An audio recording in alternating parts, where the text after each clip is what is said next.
Last week, Bob talked about being cash flow positive-ish, which kept him at runtime for too long. This week, I want to take a look at another founder's trap, one that sneaks up while you think you're doing the right thing.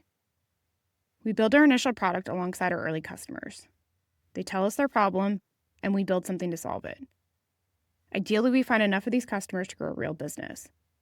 Runtime had its own product, but along the way, customers started asking for something a little different.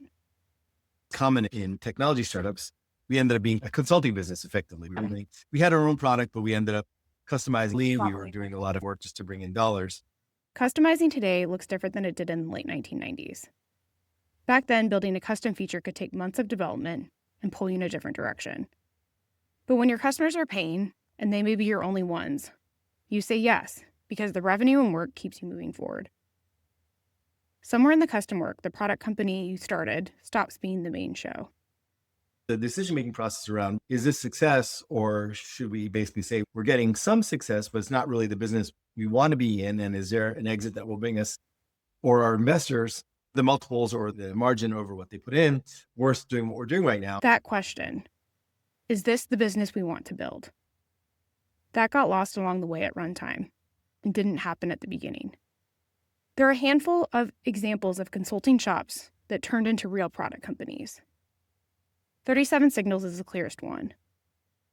My guess is the reason they worked is that they started as a consulting company with that purpose, then saw the value of productizing their service, and made the deliberate call to go from there. That's the key difference. They chose. The trap isn't customizing. It's customizing without ever asking, is this putting you in the direction you want to go? Every travel B2C business I've worked with has pivoted to a B2B. Startups need money to survive, and B2B pays better. So the company you set out to build becomes the company that keeps the lights on. Doing it on purpose is strategy, but doing it by accident is how you end up somewhere you didn't want to go. Starting Bunny taught me how intentional you have to be about this. We were building in the fertility space, and early conversations kept pulling us in a lot of different directions. Each idea felt reasonable and felt small. But in combination, you start losing sight of the core product that you really want to build. Like Bob, we also never sat down and asked, wait, is this the company we want to build? This is something we had to learn to ask and say out loud, on purpose and intentionally, before the answer became obvious that we were in the wrong direction. I don't think there was ever a time where we sat down and really took a step back and asked those questions. When we talk about the exit and understanding it, the flip side is, what are you doing before you get to that point to understand why you're going to head to that point? And that's the work. And it has to happen before the drift, not after.